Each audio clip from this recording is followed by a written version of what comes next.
All right, hi everybody.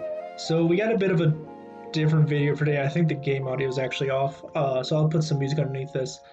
But I recorded a video of Evolve Shaman over the weekend. I just didn't love the way it turned out. I felt the games were not very indicative, I guess, if that's even a word, of the list and how the game is played. So I played it over the weekend. I think since I've started playing this deck since the nerfs last Tuesday, I am something like 30-13 with the deck, and a bunch of those losses are from learning the deck. So over the weekend I went, since we'll say Friday, 22-5. I'm not going to talk about the game too much in this. I will get to it as the game gets on, but this list is insane. This is probably, and I don't mean to be clickbaity when I say this is the best deck in the format right now. There's no bad matchups. The mirror is really annoying, but in this video, you're going to see 3 games that I recorded, and I'll just voice over it. So this is obviously a mirror. Now the mirror kind of sucks because it depends on who gets the weapon, who high rolls. It's just annoying. I will post the deck list down in the description. This comes from Wirer, and it's just insane. It runs pirates. As you can see, we have green skin. But the idea right now here is, our plan right now is to get the weapon, which obviously we do not have. And we're praying that my opponent doesn't have the weapon. And we're just going to make value trades and keep stuff off board until it makes sense to basically start going off.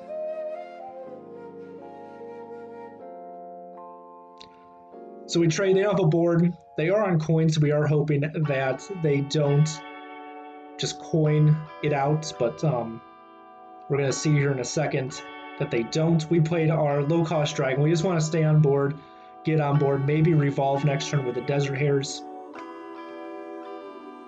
But that's really the plan right now, is just get to the weapon, which we luckily top deck. One thing about this deck is if you don't get the weapon online, it's really not a fun game to play. You do have some comeback mechanics. This runs Derailed Coaster. This runs things like Broom. It runs Sea Giant. It runs Mogu Flesh Shaper, all just to kind of get on board and stay on board and stay ahead. So they have not had the weapon, obviously, based on their totem, which we're very, very thankful for. They are running Faceless Corruptor. Some builds are running this, and they take a value trade. It isn't the most powerful play. Broom here is really good after we do an Evolve turn. Now, my thought process here is we do not want to go too far into a Mogu Flesh Shaper or a Giant. If we followed up with the Pitmaster, that probably would happen, and we don't want to do that. So we're just going to develop a smaller board. We roll pretty well. These are all 4-attack minions except for the 2-drop. And the idea here is just put on consistent pressure and make sure they can't deal with it. So they can't play a Mogu, they can't play a Sea Giant. They're not on 5 mana, so they have to coin out the weapon if they have it. I think we see here they obviously don't, because a good play there would have been to coin Corsair. Coin weapon Corsair. But we have our own Horde Pillager. We have a 9-drop. We're kind of going to go in now. We're going to push 12, 14, 18 face this turn and just put up a whole bunch of pressure and set them to 8, which we do pretty easily. We rolled relatively well. The Fern Creeper, the 3/6 with Tawny is really, really good. So they top deck the weapon here. The reason it's really good is because they can't just trade into it and remove it. They have to put in more resources, obviously. They're going to Lightning Bloom to put out a Desert Hare, some bunnies, play a 0-cost Sea Giant, and also play a Mogu Flesh Shaper. So their hand was very minion heavy, which is why sometimes you want to run coasters. So if your hand gets like that, you can just dump minions. So I'm thinking here, how do we get through this? And it's pretty obvious. It's really easy. We can just trade 10 damage in and go face. We have enough resources to do that. We don't need the green skin. They did roll pretty well with the spell burst, but in the end it didn't matter. They needed more taunts than just a 110 drop.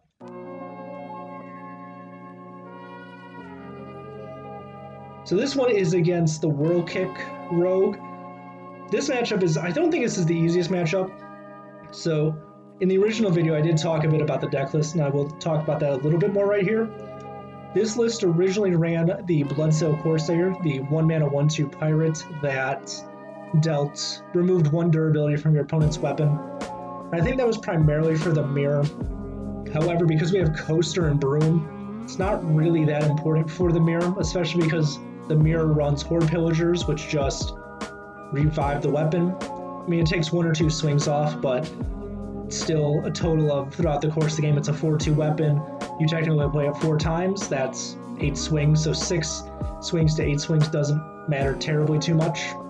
I was just checking to see if Beckett's Science Shibu is on. But we run Revolve so we can target Rogue a little bit. We can remove their Edwin when they play it on turn 1 because that's the thing that happens.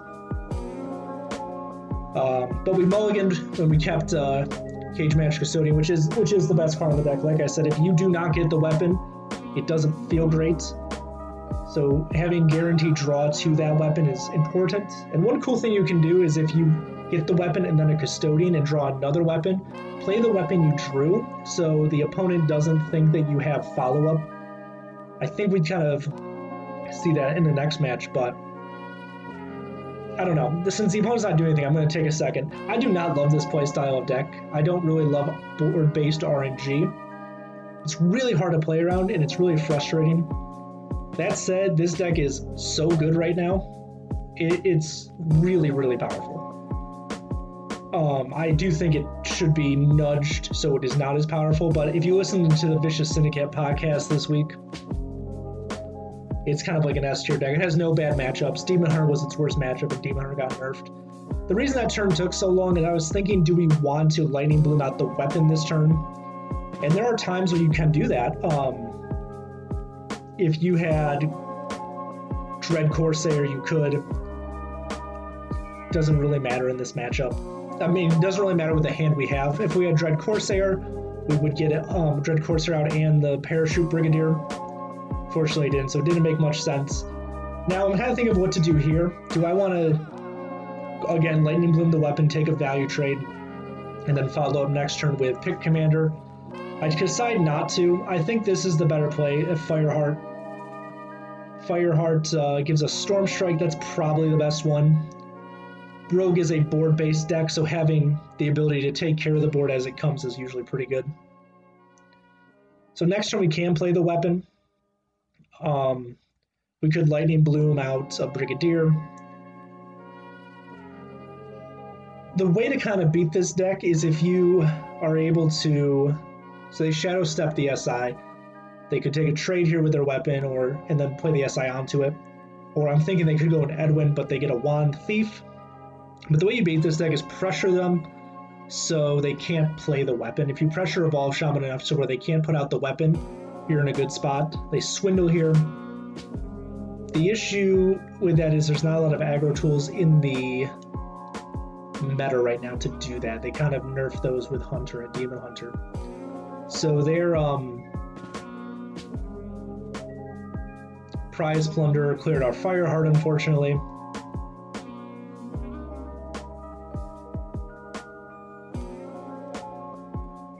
And we're really kind of thinking about what we want to do, because we can play the weapon on a naked board, and that's what we end up doing.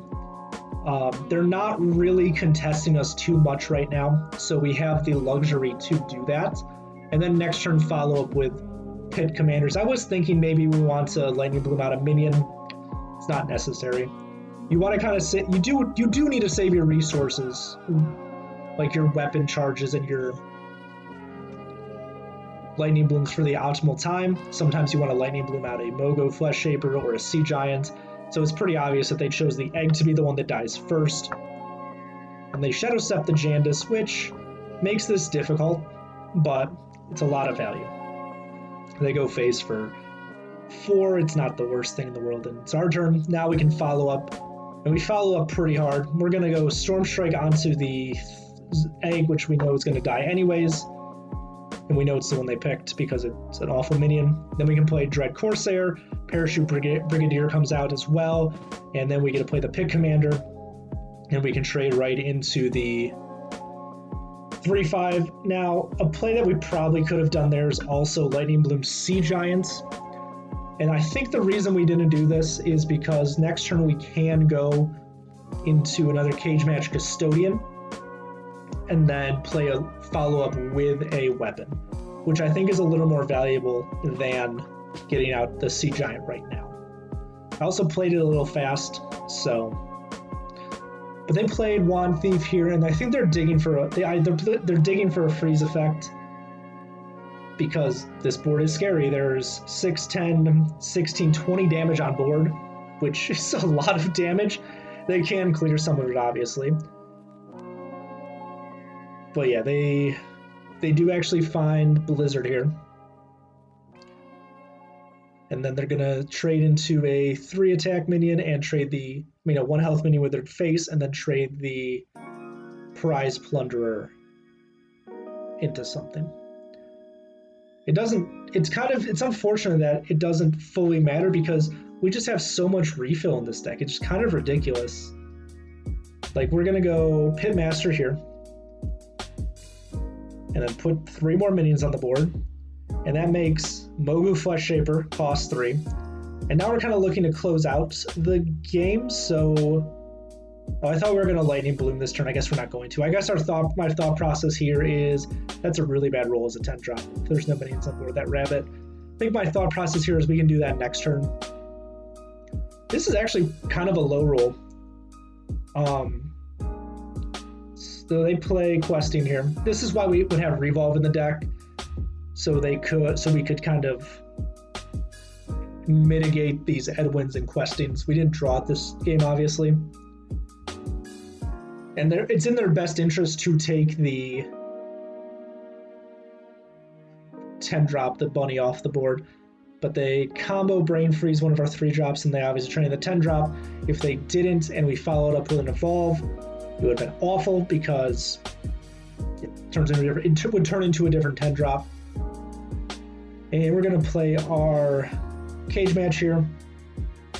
Play our Boxbind Knuckles. Trade off the... Kill their SI, go face for 3, and then we'll trade into their Questing Adventurer. No need yet to play Sea Giant. Though we could have probably played a few turns ago. This is also a really good roll. Kind of sucks that we don't have a minion to trade into with the Krasnov because that's just really, really good. They actually roll pretty well here. They roll a Rush and an Inara, which allows them to trade into some of our minions and give their... So basically what they can do here is trade into the 3/2 or 3/3 and then trade the Rush into Krasnov. It's just a really good Jandis roll. So obviously do that. You don't want to leave up a Krasnov, especially because I have Weapon. And they evolve the Jandis into Reno. Now, they take this trade, and if they trade their face with these 2 3 attack minions, they would have lethal. I would have lethal, I'm sorry. They did freeze my Waxadreads, so we are off by 7, which is Waxadread's health. But now we're going to go in. We're going to say, okay, we really need to just keep putting pressure on the board. So we play Mogu, we play Sea Giant, we just hit their face because we're going to get them down to 7. And we get some pretty good minions. The 7/7 is awesome is an awesome roll because it makes another 7/7 when it dies. Whenever I've played against Evolve Shamans, it's kind of awkward for them to... It's an awkward card to kill, but it's an awkward card you want to evolve because you don't want to reroll it because it's such good value. But they are going to Cold Blood up, Secret Passage, see what else they can dig for. And yeah, right now, they can kill it.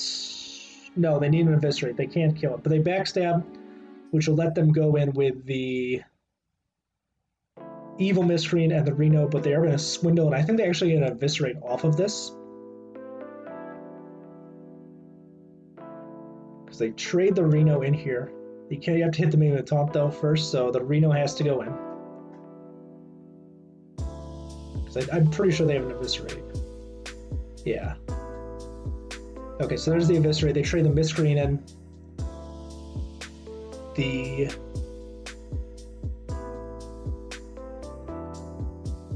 Yeah, so if they traded their face into my 2/2, they would have died right there.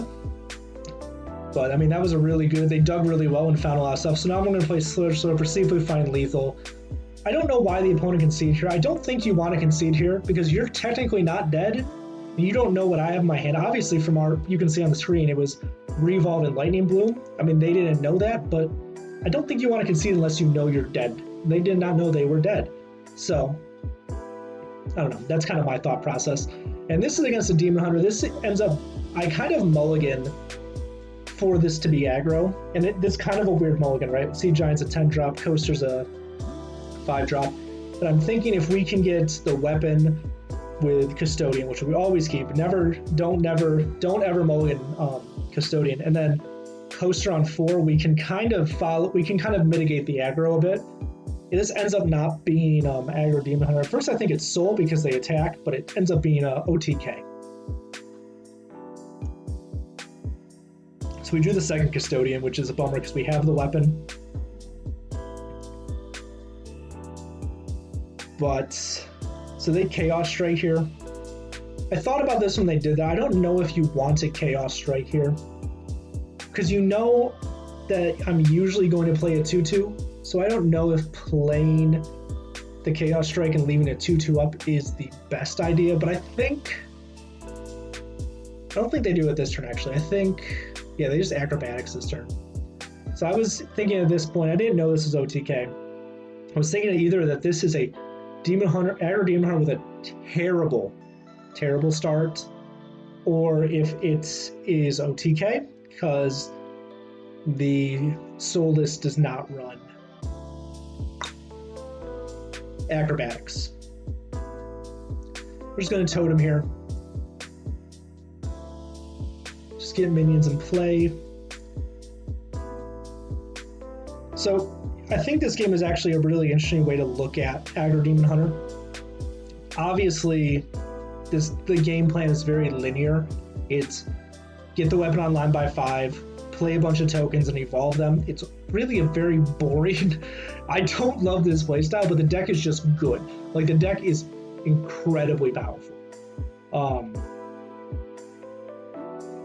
But I think what I do here, because I'll talk about it as it happens, I think I kind of make some good decisions to optimize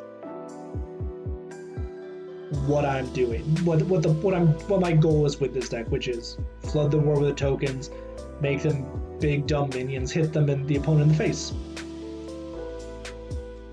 So we are just going to coin out weapon here, which I think is always the right play. Go face for 2. Don't trade first. Trade off the minion. And then it evolves. I mean, we get pretty good rolls. A 4/4 and a 2/2 is not bad. And then I think our worst spear comes. They play an Ooze. Now this is what I'm talking about. So the meta is a weapon meta right now, and people are teching for Evolve Shaman. Sorry, I'm like, they're Evolve Shaman because the weapon's awful. Playing Sticky Finger is not going to make this a balanced meta. I'm going to tell you that right now. But I'm destroying my weapon, and me not having decent follow-up with another weapon makes this next turn an issue. We're going to play Coaster here because it puts minions on the board. We could not play a Mogu there, unfortunately. So we have minions on the board, and then we have the weapon, that was what we wanted to do. So this board's easy to clear. Like, this board's not hard to clear at all. But we want minions on the board so we can evolve them potentially later. So they're going to play one of their Moarks that they copied. So that's a weird positioning to me. I don't know if that makes the most sense. I'm being honest right now because I have another 2/2. It's a 2-drop, but a 2-drop's more than a 1-drop, so I think you want to hit that one. I don't know. The plan here is, instead of playing the weapon, utilize mana more efficiently. We'll trade off the 2-drop, and then we will evolve into our board. And that, again, there's Krasnov, unfortunately. Krasnov doesn't need to trade anything. Rolls with the Edwin right there, though. It's only a 2/2. This deck feels really, really good when you high roll, feels really bad when you low roll, and it's kind of it's the opposite if you're the opponent. It feels really bad if your opponent high rolls, and it feels pretty good if they low roll. So they will Twin Slice twice and trade into Krasnov, which you should. Like, you don't leave a Krasnov up at all. But we draw another minion, and I'm going to go in with another coaster because we have 2. And that's going to discount. We can trade off one of our rush minions because we're boards full, obviously. But we trade one off, and we get Mogu Flesh Shaper. Play that first, and then hit their 4/4. And then we roll into a 10/10, which is really, really good, and a 7/5, which is also very good. Now, they did order their deck from highest to lowest with the Polkelts. They're going to Skull. This is OTK, so they will get Il'gynoth, and then they also get an I-Beam here, and they throw one in, so I get hit for 6. Unfortunately, it costs 1, so it doesn't really matter, and they have to concede there, guys. This deck is awesome. Thank you for watching. The deck code's in the description. I will see you on the next one. Remember to like and subscribe, and as always, take it easy. Peace.